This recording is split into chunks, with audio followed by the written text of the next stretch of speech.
Toby's Clown Foundation Incorporated, aka Toby's Clown Alley, aka Toby's Clown School. We're so glad to have you with us today. If you found us on our website, toby'sclownfoundation.org, we're welcoming you to Lake Placid. Wonderful things, not only the museum, but the murals in town, 27 lakes. It's a wonderful place to see. We're going to give you a tour today of our wonderful, wonderful museum and library. And as you can look around, doesn't it take your senses away with this wonderful carpeting that was custom designed for us, and the collectibles from all over the world, and the ceiling art done by a local artist. It really captures your senses, don't you think? Now you wonder, how did this all get started? Well, let me tell you the story. There was a fellow by the name of Toby Stokes that moved here many years ago and started it all. And we're very fortunate to have him with us today. And here he is right here. Toby, take it away. Yeah, well, thank you, Big Al. Hey, I'd just like to tell you a little bit. I'm the original founder of all of this, yes, but it all started with a dream. A dream that 30-some years ago. I started a school at the hospital out here, the Lake Placid Hospital. And it's at that time, we had only 6 that were joined us, and today we have a school that we have graduated 1,500 or more. And this is my first outfit. Back, I was a shrine clown to start with, and this is my first outfit. I made it, and so on and so forth. The tuxedo, what it was, and the hat was made out of a Dixie cup. Had a little bird on top, and when I shake my head, the bird would sing, or at least I tell it was singing, and they would think it was singing. But these are pictures of some of the clowns, classes we had, and this is a picture of me when I was a white-faced clown, and Big Al will talk to you about that a little later, but this is at the nursing home. And these are clowns here, and so on and so forth. We just wish you would come and see the American Clown Museum here in Lake Placid. And school, by the way, hey, we have a school here, so if you'd like to be a member of the school, we'll graduate you, and we'll guarantee you that you'll get famous as a clown in your own area. We have a staff of 12 people who have had the experience, and they all teach you how to be a clown. So therefore, I do invite you to come. And I think that you'll just enjoy this. In fact, we got a sign on the outside above the door. It says, "Require smiles to get in." So that would be something for you to remember. Okay, hey now, here he is. I'd like to talk a little more about the school, and I would like to show you these 3 pictures of Toby. They depict the 3 major characters that we teach in our 25-hour class, starting with the Goose Clown, the most popular. 95% of our graduating clowns are Goose Clowns. Very bright colors, too big or too small, very slap, happy, a very, very funny clown. And that was your latest. Here is Toby as the classic, the comic Whiteface. He borrowed that back in Europe. They had the classic Whiteface. They were elegant. They would start the shows in England and France and Italy, going back several hundred years. When it came to America, though, it switched over to the comedy Whiteface. And there's Toby. That was his first face when he came to Lake Placid. Above that is the only truly American clown character. That's the Hobo Tramp. And you can see that portrayed in Emmett Kelly and Freddie the Freeloader. And it's absolutely wonderful. The graduates of the school, they do a variety of things. They visit schools, nursing homes, churches, hospitals. Some of our clowns are hospice clowns. They do wonderful things for the community, helping in fundraisers. Anyway, I think enough of that. Let's take a quick tour around. Okay, Toby? I'll see you at the other end. Okay.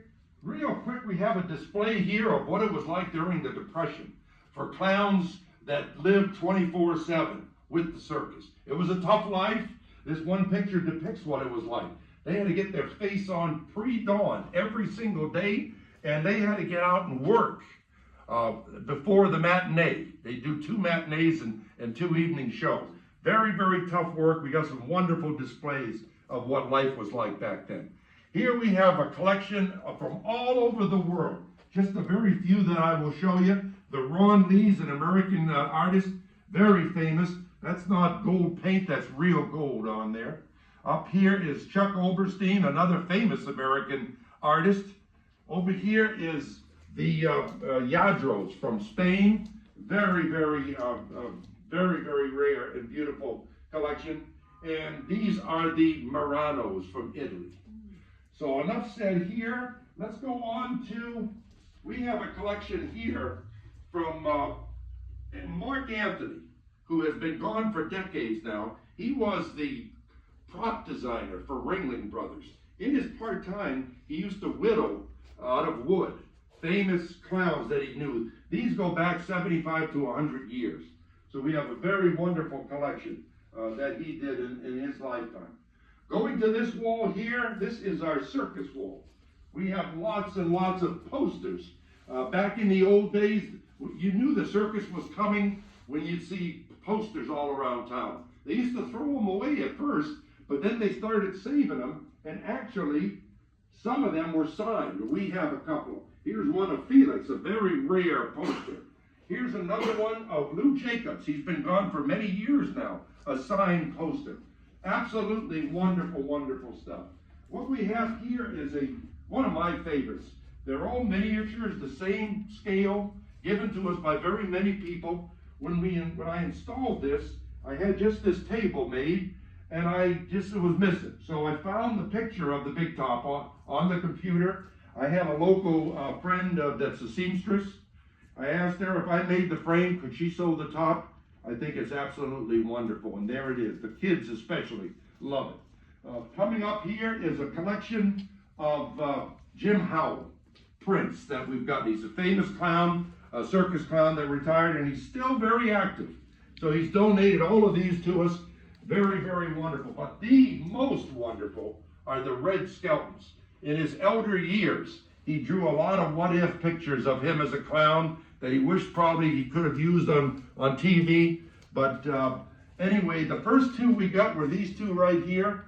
Actually, my brother-in-law, his sister, Jean Courtney, and her daughter, Debbie Parisi, donated them. They were the first 2 that we got, and we're so proud to have them because they're so valuable now that he's been gone for 13 years. And we've gotten 3 more since. And it's just an absolutely wonderful, wonderful collection. Over here, my very favorite one is the picture taken in 1938 of Charlie Chaplin putting on his makeup for the Tramp character. What I like about it, it shows the makeup that he uses, and it's not too unlike the makeup that we use today. Only they're all in plastic containers where you see the tins there. And over here you see a very famous French artist has done these here, and they have beautiful color, don't you know? Our ceiling is done by a local artist named Monica Turner. She's a young girl that lives up in Sebring. She does all of these as well as the clown mural on the sidewalk. That's her very first mural, and she is a wonderful, wonderful artist. Over here in our library, it looks small, but it's got every subject imaginable. Any of our clowns that are going through the school can do their research, and it's absolutely, absolutely wonderful. Here we are at the end of the tour, and there's Toby again. Well, I just want one thing, Al, I'd like to show to them. These are Shrine magazines from the day one they started to publish them. Shrine International Clown Association. And we keep those here. All of our things in the library, you can come, sit down and read and learn and so on. This is how we teach, one of the ways we teach our school. Oh, and this charter members. We have charter members that had the same idea that I did, that from 23 different states, 140 people that contributed $25 to help get this thing started. Wasn't that wonderful? Oh, I'm so thrilled about this. Speaking of contributing there, Yeah. did you have something to do with the murals? Oh, yeah. Well, we have a mural here that's dedicated to the clown school. It depicts the 3 different types of clowns. But around our building, my goodness, looky here. We have 2 murals here. You must come and see them. And these 2 murals were sponsored by the local hospital. Warren, a good friend of ours. What was his last name? Warren Santander. Santander. I never can remember that now. But anyway, he actually and his group sponsored these 2 murals. And we wish that you'd come and see these murals. And by the way, we light them at night too, don't we, Al? We certainly do. Yeah. And So we'll be here for you. Check us out on the internet. That's Toby'stheclownfoundation.org. And you can sign up to get your picture up on the ceiling. Oh, yeah. Or you can sign up for the school. Yeah. Or just keep up with what's going on Yeah. here with Toby's Clown Foundation. And also, be sure and look around town. There's 43 other murals in town. But this is one that lit at night. So if you want to come at night, you can visit our murals. So Okay. we'll see you real soon. Thank you and bye-bye. God bless. God bless. That's the ending. Rest in Oh, it's peace, the ending. Keith D. Stokes, otherwise known as Toby When the was that Clown. done? 10 years ago.